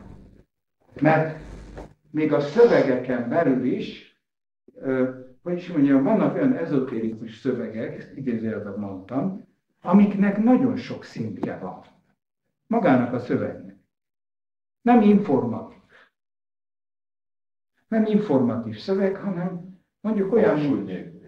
Mondjuk hangsúly nélkül. Nem hangsúly nélkül, mondjuk olyan, mint a Buddha szövegei, vagy a Biblia szövegei, mert ha azt megnézi, azok nem informálnak, hogy kezdetben vala az ige. Igen? Értik? Nem arról informál, mi is volt kezdetben, vagy mikor volt, vagy hogy. Nem ezt akarja mondani. Világos, nem? Az informatív szinten megértjük, bárki lefordítja másik nyelvre, le is fordították minden nyelvre ezt a kis mondatot. De ha megnézi az ember, hogy utána keletkezett egy könyvtárnyi irodalom erről a mondatról, csak erről a fél mondatról, akkor az ember mégis az érzés, hogy hát emögött még van valami. Hogy nem arról volt, hogy megmondja valaki, mi is volt a kezdetben. Vagy mikor volt az ige, vagy mit tudom én, szóval nem. Azért mondom, valaki ezt. Kérlek szépen, én azt hiszem, hogy be fogom lassan fejezni ezt. Ez tehát... Éjfél egyig még van időnk. Van? Jó, még egy kicsit. Na Akkor aztán van itt, hogy szoktunk szerdát tartani. pragmatizmus, amit egyszerűen kényelmességnek fordított. A pragmatista filozófia ugyanis tartalmaz egy előfilozófiát, mert az, hogy mi a hasznos, az nincs a pragmatizmusban benne, az elő van vételezve. Tetszik ez, hogy tehát, hogy van egy rejtett érték meghatározó érzés, filozófia vagy valami, ami el van rejtve. Még azt mondom, hogy pragmatikus. Hadd tegyem hozzá, hogy a kisgyerek számára ez a fogalom, hogy hasznos, nem létezik. Nem létezik. Kisgyerek, ha azt mondom neki, olyan kisgyerek, aki már beszél, nincs elrontva, az nem tudja, mi az, hogy hasznos. Ahogy nem tudták az archaikus népek sem, hogy mi a hasznos. Nem a hasznosság szerint éltek. És nem a kényelem szerint éltek. Ezt nagyon jól tudom bizonyítani etnológiai vonatkozásban, de most ezt nem tesz. Higgyék el nekem, hogy nem a hasznosság szerint éltek. Ha azt szerint éltek volna, akkor mondjuk a totem állat, amit csak egyszer vagy kétszer évenként volt szabad enni, és az volt a leggyakoribb általában, és a legjobb kaja. Hát, hogyha hasznosság szerint éltek volna, akkor bizony nem így lett volna. Meg nagyon sok mást tudunk ma, és már nagyon régen. Ez is egyik elhallgatott része a mi tudásunknak. Világnézeti okokból. Ez komoly világnézeti ok. Aztán itt van a 7., azt úgy hívom, hogy fogalmam sincs. A fogalom nélküli létező, ilyen, hogy a magánvaló dolog, a dinganzis, vagy a tudat alatti, vagy a tudattalan, amelyből a tudat kifejlődik, vagy egy nagyon tipikust mondok, ez a Giordano Bruno-nak a találmánya, hogy létezik egy anyag, egy alapanyag, amelyik se nem rész, se nem vas, se nem kő, se nem fa, egyik sem. Nincs tulajdonsága, hanem minden létező anyag, amit a kémikus ismer, amögött van egy ilyen tulajdonság nélküli, nem ember, mert ez egy könyv, a muzinak, hanem egy anyag, amely közös mindennel. Ez az anyag, mondja Giordano Bruno, ez fölveheti mondjuk az üveg sajátságait, akkor üveg lesz. Vagy az arany, vagy a vas. Olyan, mint a Jolly Joker. Olyan, igen, csak a Jolly Joker olyan, igen. Na most ezt a tulajdonság nélküli anyagot, ezt veszettül keresik a mai napig, csak nem abban a formában, hogy ő képzelte, hogy az olyan volt, mint mondjuk egy puding. A pudingnak van sajátsága általában, de egy olyan tulajdonság nélküli puding, mi pedig olyan elementáris részecske, elemi részecske formába keresünk, aminek nincs tulajdonsága. És mindannyiszor, ha találunk egy ilyen még kisebb elementáris elemi részecskét, az elemi részecske nagysága és a hozzávaló apparátus szorzat az körülbelül változatlan. Tehát minél kisebb a részecske, annál nagyobb apparátus. Városnyi apparátussal termelünk ki egy pici részecskét, és mikor kitermeltük és azonosítottuk, kiderül, hogy azért tudtuk ezt megfogni, mert valami tulajdonsága volt. Valami kis farkincája. Például töltése volt, tömege volt, spinnje volt, mágneses momentum, valami volt. Mert ha semmi nem lett volna, észre se vettük volna. Tetszik meg? Fantasztikus. Tehát ez a gondolhatatlan. A gondolhatatlan fogalomnak látszó valami, ezért mondom, hogy fogalmam sincs róla. Tulajdonképpen mondjuk ezt az anyagfogalmat, ezt a Giordano Bruno találta ki, a Ding an sich, azt pedig Kant atyánk találta ki, amelyik még az se nem ilyen, se nem olyan. Az, hogy ilyen-olyan, ezt mi fűzzük hozzá. De most, ha valaminek abszolút semmilyen tulajdonság, hogy gondoljuk azt? Hát úgy gondoljuk, hogy azért hogy azt a magánvaló, mondjuk asztalt, ami nem olyan, mint ahogy én látom. Mert az már az én hozzátételem, a formának, meg mit van. De azért nagyon hasonló ahhoz, amit látok. Másképp nem tudom elképzelni, hogy gondolom. Ez egy fantasztikusan elterjedt. Ez mindenféle instrument, mindenféle hangszerelésben megtalálható. Ezt játsszák fuvolán, buzónon, mindenféle módon lehet ezt a különböző formákat tudat, ilyen-olyan tudat alattik, tudattalanok.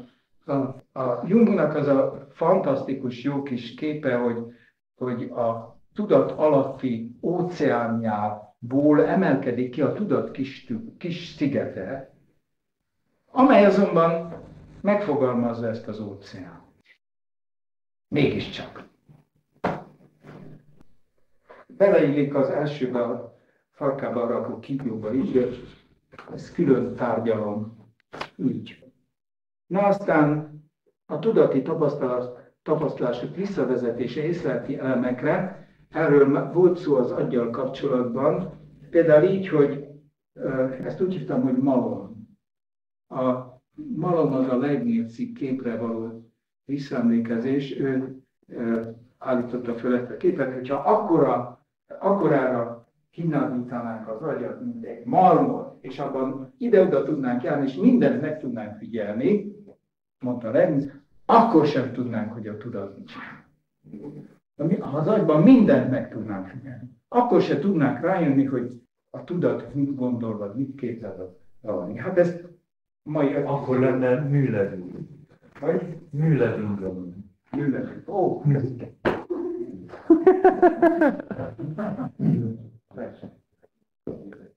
Ezek ugye az agy gondolkodik, az érzékszerv észlel. Az érzékszerv észlel.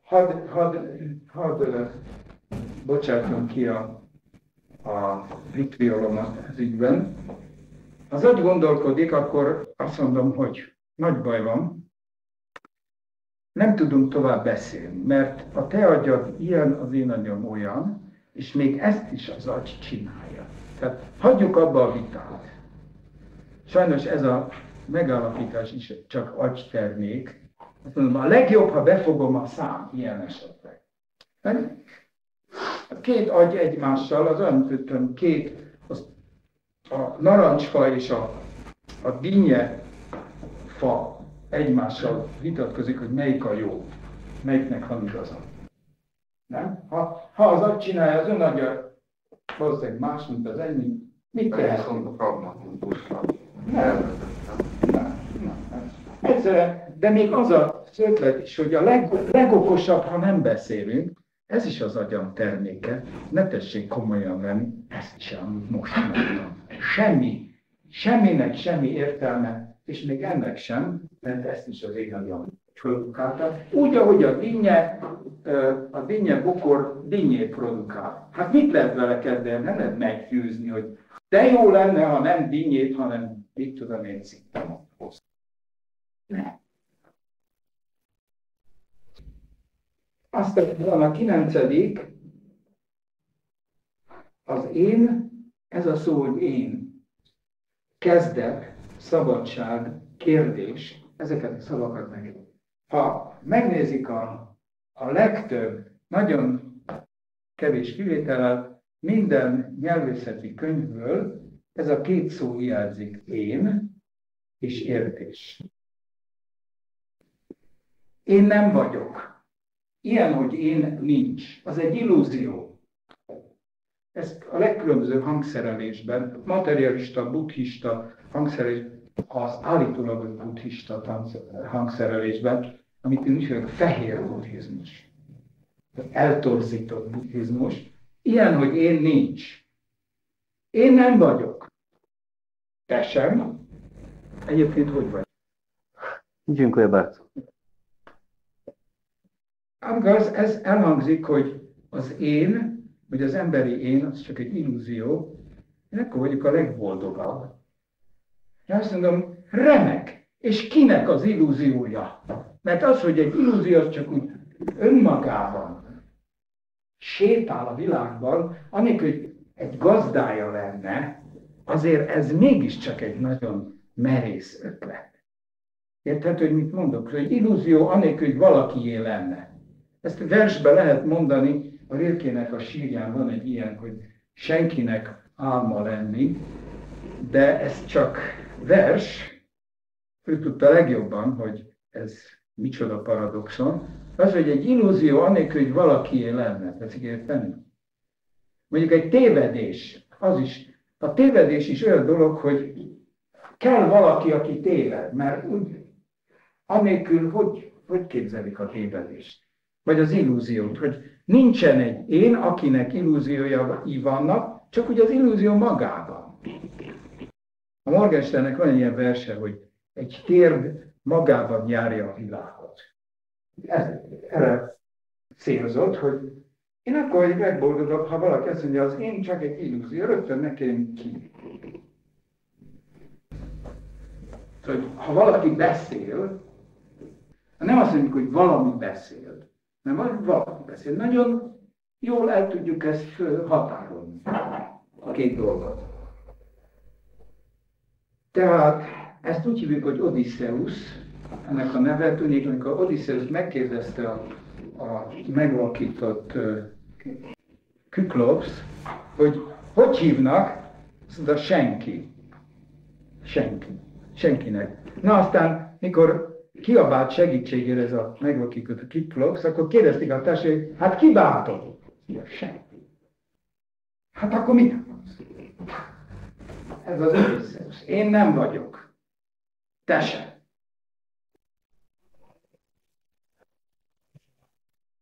Senki sem. Senki sem. Nincs itt senki. Senki sem felelős. Ezért. A 10.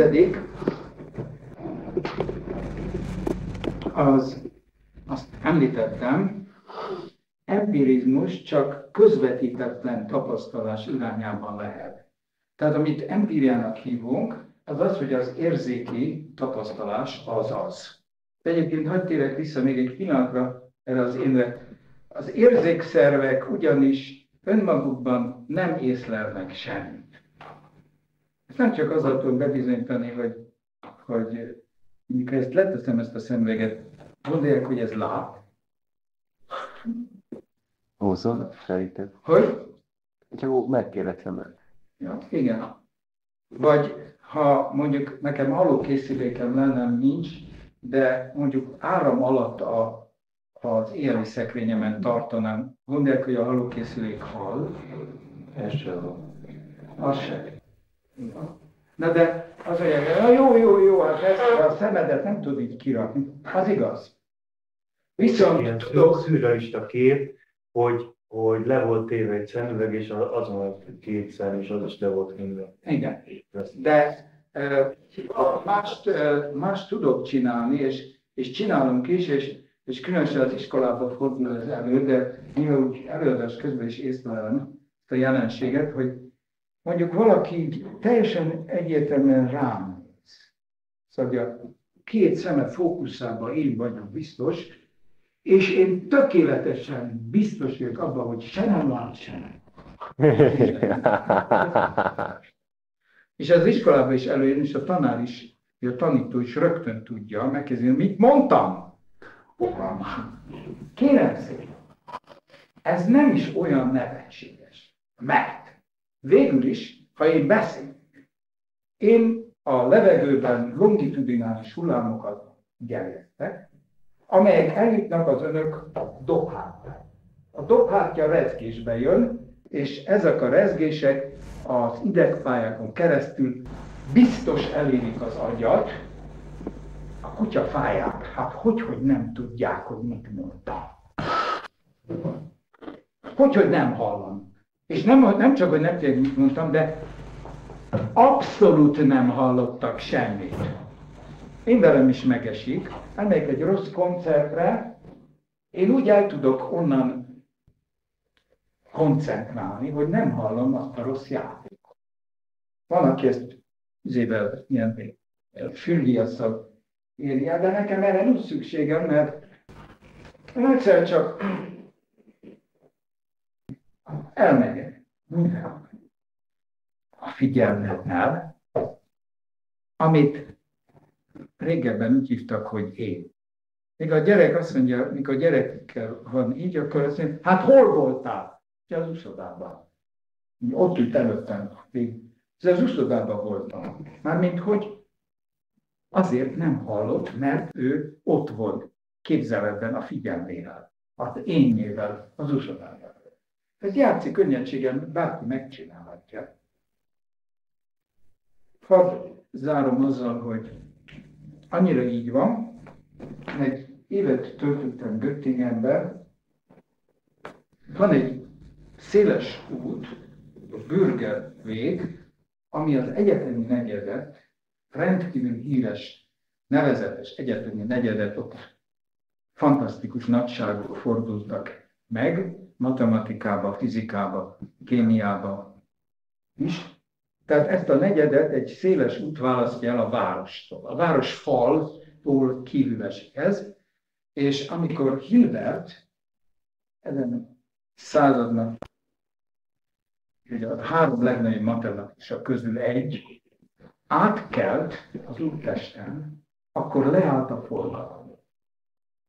Ugyanis tudták azt, hogy Hilbertnek hiába tudálnak, kiabálnak, meg ő hiába néz körül, mert ő nem lát és nem hall, mert ő el van mélyedve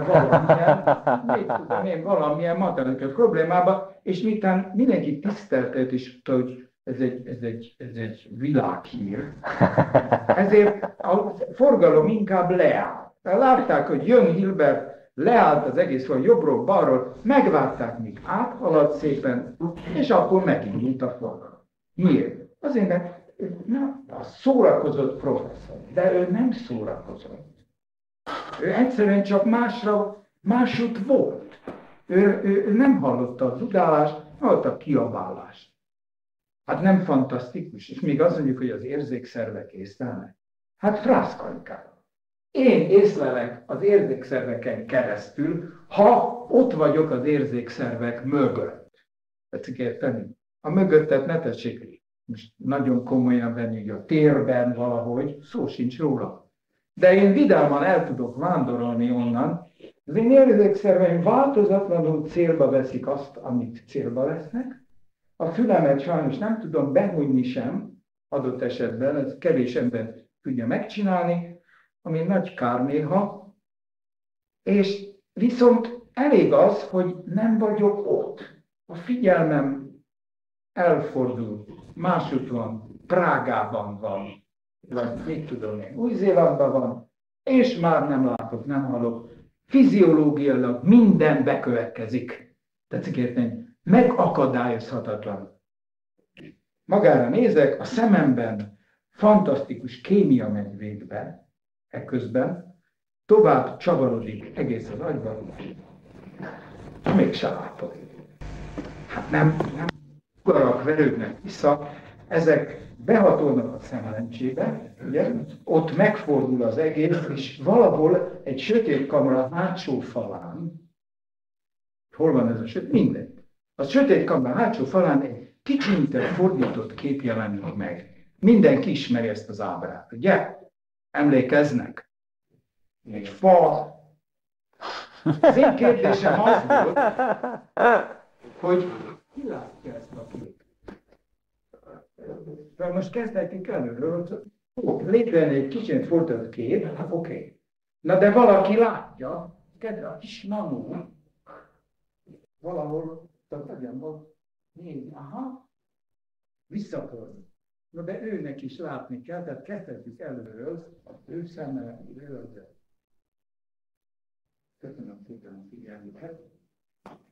Ennél annyit reflektálnék, hogy én éppen egy ilyen versenyben, hogy Jó, fejünkben kukatoknak, de kik laknak a kukatok fejében. Na, hát erről van szó, pontosan.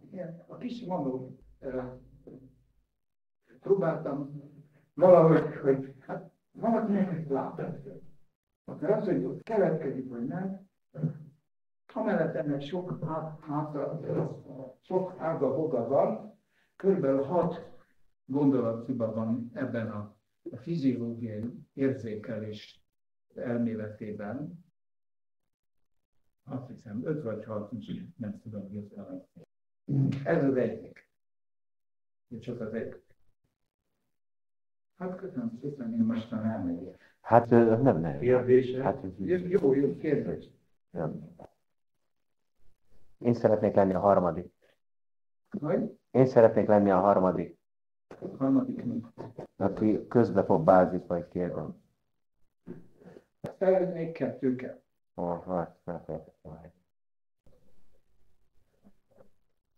Én azt szeretném kérdezni, hogy ez, ami itt elhangzott, a szintétel, ez az önműveiben külön szerepel, vagy pedig egyre gyűjtve, vagy egy külön mű? Én azt hiszem, hogy ez sem van az én műveimben. Nem is tudom, hogy nem. Egyelőre nem. Majd Nem. Nem lehet. Tehát akkor mondhatjuk azt, hogy ez csak megtisztálta. Hát már ez megvolt, nem mondtam, hogy programjelenben egyszer régen előadtam, talán nem egész így, de ott se volt sikerem vele, már olyan értelemben, hogy nem haraptak rá. Hogy most jó, mert ott azok ültek, akik akiktől begyűjtött el a hibákat, és de azt vártam, hogy na most nekem ugranak. Nem történt meg egyáltalán. Jó, azt honnan lehet tudni, hogy ez a filmkaszajra, ez egy olyan egységes kaszát alkot, aminek nincs, ami mellett Nem megy el valami? nem lehet lehet tudni. 11. vagy 12. De, lehet. Abszolút. Egyáltalán nem gondolom, hogy több év nem lehetséges. Kevesebb lehet, mert azt már megpróbáltam, hogy ezek közül össze lehet vonni egyet-kettőt, de az is lehet, hogy még valaki, vagy én akár magam is találok. Egyáltalán nem állítom, hogy ezzel minden gazt ki lehet küszöbölni. Akkor én vagyok soron. Na, mondjad. Itt van ez, hogy ez a 10 rákcsene, ez ugye tudatformációban van. Most én azon kezdtem gondolkodni, mert egy gonosz lélek vagyok, hogy mi az, ami ki tudja cselezni ezt a 10 bóját, vagy legalábbis nagyon kevésbe akad bele. Tehát tudati rendszer, mely akár annyira erős, hogy ha nem akarta magáról is, de izmussá izmosodott, és a külevinnek a bakafántosságát kicselezte jó részt. Találtam egyet. No. A titanizmus. A titáni gondolatit. Ja.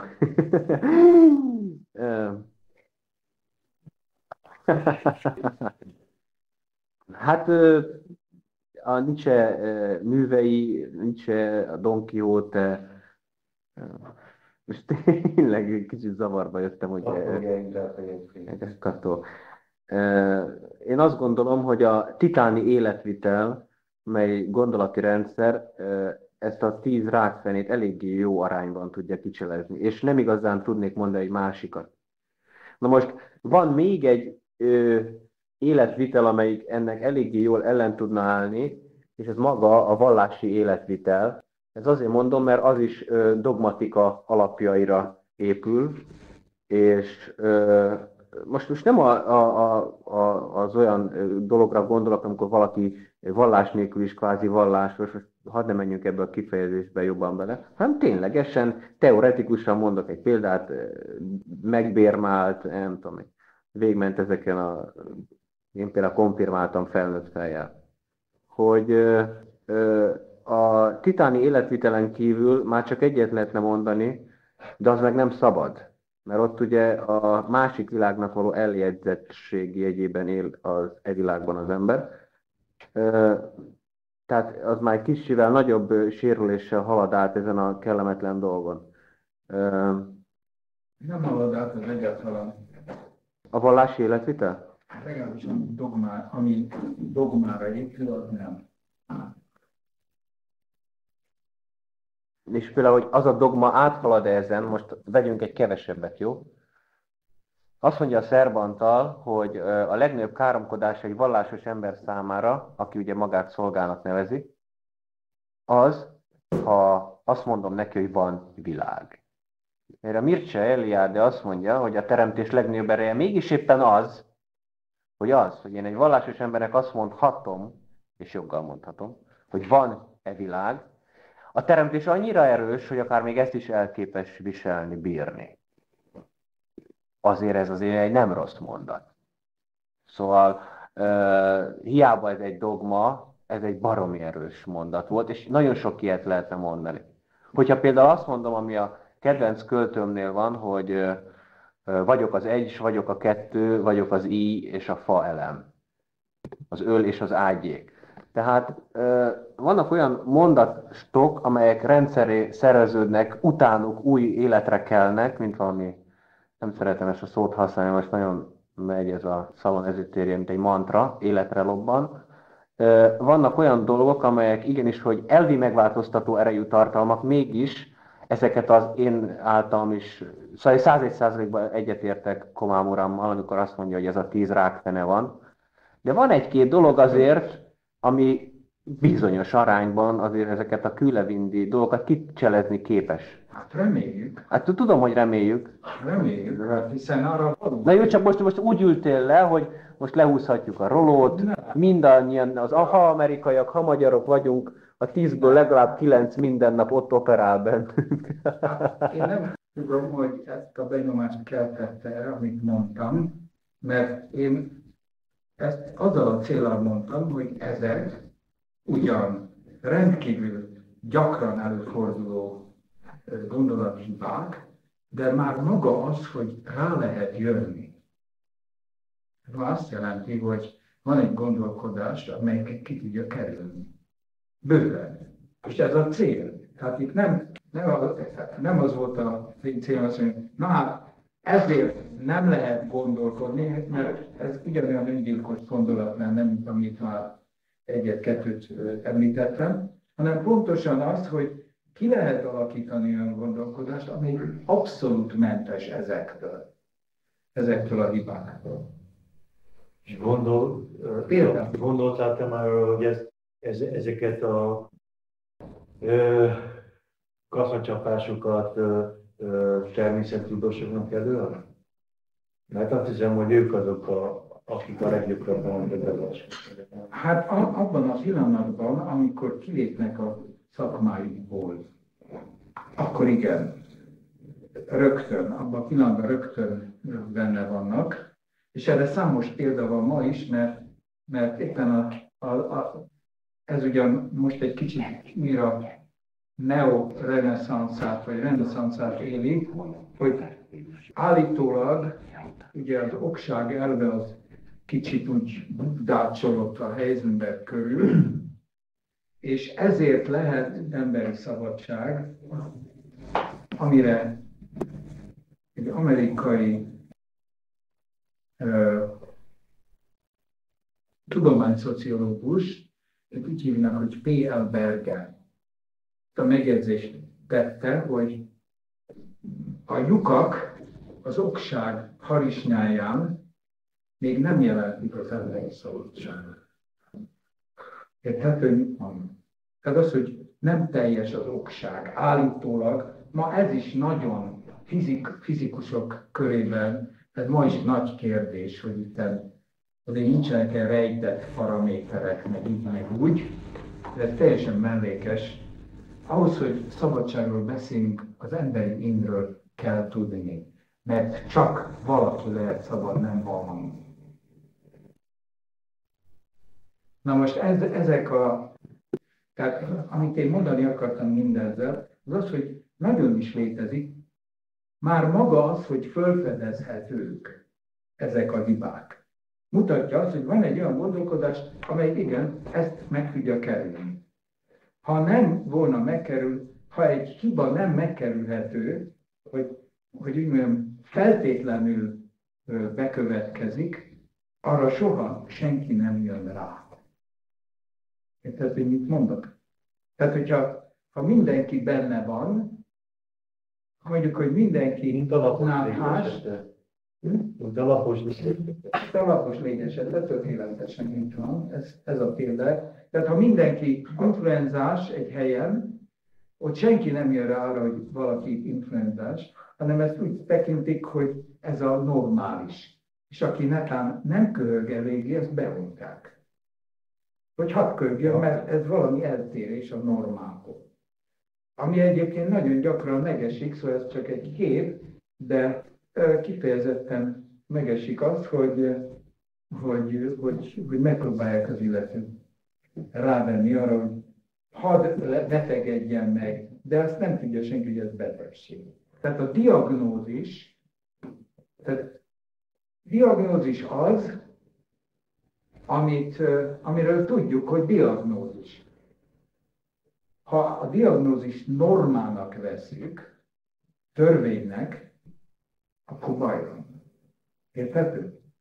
Mert a kiegészségét aztán mindent. Aztán mindennek van. És ez is valami karintiáda már, hiszen... Nem, a vakok országában volt. Igen, pontosan vakok. Nem, ez egy régi perzsa dolog, hogy Igen. királynak a népe. A Velc, igen, Velc. Velc. Olvastam ezért. Ja. Szóval ez pont ellenkező, mint ahogy te mondtad, én azért gyűjtöttem ezt össze, hogy megmutassam, hogy igenis megkerülhető, és kívánatos az, hogy fölfigyeljünk ezekre a dolgokra, mert különben baj lesz. Baj van. Talán egy olyan fontos dolgot mondott legalábbis számomra, ez a tisztázatosságról egy nem biztos, hogy csak ezzel a szóval jelmezte a dolog, ugyanis azt, hogy hogyan kerülhetett ki ezek a csapdák. Véleményként összefüggésben áll az igényes létezőkkel. Ezek a csapdák, ezek olyan létszinteken működnek. Kérdés számomra az, hogy ez aki más létszinten működik, és nem ötlik neki a csapda, az egy ilyen olyan anyagi struktúrába begyömöszölve, ami megvan húzve az élet szentségével, hogy mennyire emberi formátum már ez. Itt elhangzott az a mondat is, hogy megismerőnek a megismertnek mindig magasabb szinten kell állni. Ez ugyanaz, mutat, hogy itt létszintek vannak, hierarchia van, nagyon kemény hierarchia, hogy bármilyen vallás, bármit mond, ezek működnek, ezek a hierarchiák, a létszintek. Ezek tudatszintek. elsősorban. Én nem tudom, hogy számunkra merném nevezni, hogy számunkra tudatunk. Számunkra ezek tudnak. De ha csak ez lenne, akkor fölköthetnénk magunkat. Mert ellenirányba is van egy járat. És hogy a megismerés és a létszintek között, hogy bármilyen arányosság van-e, azt nem tudom. De lehetne egyébként. Szóval ez elég érdekes dolgon lehet kutatni. Tehát, hogy a megismerő, ugye a megismert fölött áll, tehát hogy egy kő nem tud annyira megismerni engem, mint amennyire én egy követ, mondjuk. Ez nem biztos különben, de... Nem, mert bocsánat, hogyha itt a biológus kipofázhat belőlem, állítólag az életnek 7, mások szerint, hogyha külön veszem, 8 fő faktora van ezekből, hogyha egy hiányzik, nincs meg az élet. Már most. Ugye ez egy rohadt nagy kérdés, hogy van egy szikla, aminek az oldalára rácsücsülök, az ugye olyan, mintha a te kezedre egy mikróba rászáll 30 000 milliómod másodpercre, te érzed azt? Nem. Tehát lehet, hogy ilyen geoszinteken ott van életjelenség, csak más hullámokban. De ezt hagyjuk, ez most nem érdekes. Egyébként visszafelé az, hogy csak úgy lehet megismerni, hogy értelmünk fölöttébb álló a megismertnél. Én, ha valamit utálok, az a plebejusizmus, de most mégis ezt kell, hogy kipofázzon belőlem, mert igenis, hogyha engem bevinnének egy UFO, de nem engem bárkit, egy UFO belsébe, teljesen vadidegen szerkentyűk ott vannak, hát dögöljek meg, hogyha nem kezdeném el kinyomozni, és addig nem, hogy hívják, amikor az utolsó szoftvernek a nyomára nem üzélek, és lehozom a csillagot az égből. Tehát hát azt bizonyítja, hogy abban a pillanatban én értelmileg, mint egy vadem majomember vagyok egy konyhában, aki azt se tudja, hogy ez kés, az meg mikrohullámú sütő, de x év múlva, és ezen fogom törni magamat, tegyem meg, ismerjem meg. Az elején én vagyok lejjebb. Dehogy nem, elején én vagyok lejjebb. Persze. Akkor nem is ismered meg. Ja. Jó, de azért az idői vetületet nem kell így merevíteni. Nem idő. Egy pillanat alatt fölvillanhat. Nem, az intuíciónak nincs ideje. Ezt tudjuk. Én nem arra gondoltam, hogy arra véres verítékkel, most aztán tényleg angol emprizmussal két várra fektetni az ismeretlent. Meg kell tudni, hogy milyen az a belseje annak a UFO-nak. Nem jut semmire. Állítólag. Biztos. Mert amit itt beszéltünk, ugye, hogy az alapszavak, meg alapfogalmak, már ott kezdődik, ez a legnagyobb bizonyíték erre. Alapfogalmakat nem tudjuk másképpen, mint intuitív módon. A kisgyerek sem. A kisgyerek rendkívül gyorsan mondja, hogy igen, nem, de. Kérdeztek valamit? Hegelnél vagy a Leibniznél mi intuíció van? Mert hogy a Bergsonnál oké, az tudjuk. Tele van. Igen? Tele van. Szumbásfél. Hogy? Szumbásfél. Hát az egész logika csupa intuíció. Hát akkor én is intuicionalista vagyok. Persze. Aha. Hát nem. Na mindegy. Na, az intuicionista többen. Jó. Szeretnék valamit kérdezni, hogy én postáztam, ahol laksz, a múltunkat taglaló egy-két dolgot, hogy milyen gondolatcseréket tartottunk, melynek most a legutolsóján te vagy. 14 éve egyébként. Ebből csak 88-tól vannak ezek a listák, de majd megcsináljuk a korábbit is. Nyilván láttad, hogy olyan szöges keménységgel ütik a témakörök egyik a másikhoz képest, hogy egyszerűen elképesztő a diverzitás foka ezeknek a témaköröknek, műfajoknak, amik vannak. Te azt mondtad, hogy a gondolkodás nem tanítható, igaz? Jó. A tanítást előfeltételezni. Ebben szeretnék egy kicsit már megint bele bakafántoskodni.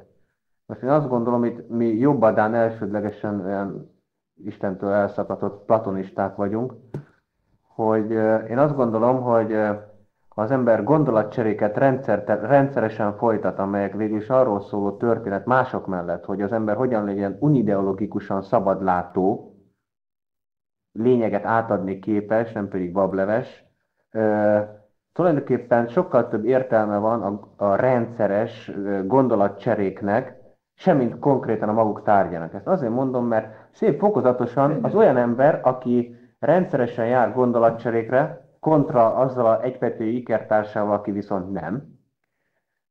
Bárdoltabb elméjű, pallérozottabb lelkületű lesz, gondolom én. Igen.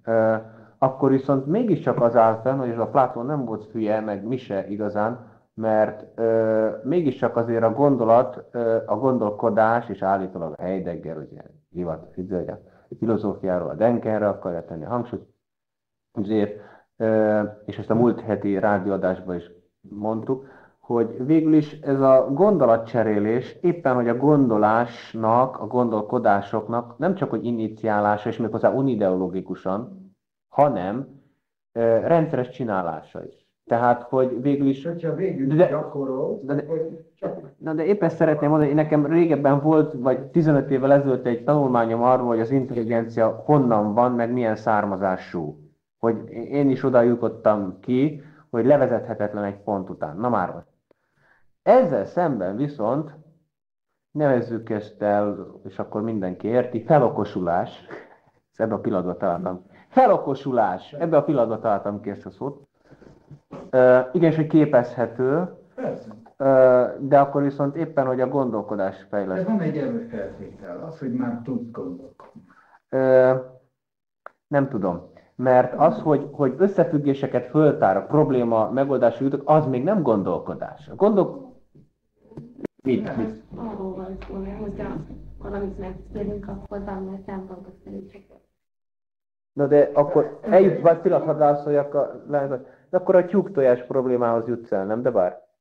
Hogyha valamilyen szempont szerint valamit összeállítasz, és útból kezdesz el gondolkodni, összevetni. Na, Azért nem biztos, hogy igazad van, mert az elején ez még spontán jön, tudod? És éppen ez a kvantumfizikai gondolkodás struktúra szintje, hogy ez itt nem idői, érted? Amikor két lehetőség közül egy kisgyerek, nekem most van kisgyerekem, állat izgalmas lemérni ezt a dolgot, két dolog közül az észszerűbbet képes választani. És honnan? Eszem meg. És csak azért mondom, mert én is vagyok így, egy magasabb szinten, hogyha valami ismeretlenbe botlok, és ez valahogy kijön belőlem, tehát ez még nem gondolkodás, ami egy egylépéses Pavlovi reflex. Nem empíria. Ezt én állítom, hogy igazad van. Na de én azt gondolom ezzel a alapján, hogy a gondolkodás igenis, hogy fejleszthető. hogy fejleszthető. De már valami kell lenni, ami fejleszthető. Az ön gondolatcsere. Hát, hogyha nem tudnánk gondolkodni, ugye mit cserélni? Megfér, mit tudom én, a gombjainkat, vagy valami, de szóval van egy alap. Na ez az én gonoszságomnál is gonoszabb ellenválasz. Nem, ez igaz, talán gondolj bele, mit tudom én, van egy autód, érted, és akkor az megy 100-at, kicseréled benne a motort, és följavítod, megy 200-at. Na most ehhez viszont elengedhetetlen feltétel, hogy el tudjon indulni. Ez a lényeg a dolog. Mert ha nem tud elindulni, akkor nem megy 100-at, vagy 200-at. Mert hogy legyen az. Nézd ki, ott van, ha még van. Na, most menjünk egy kicsit haza. De hát, ha van még valakinek. Ne legyen. Egyet szeretnék kérdezni. Meg tudja egy valaki mondani, talán nem, hogy mi a sóhaj?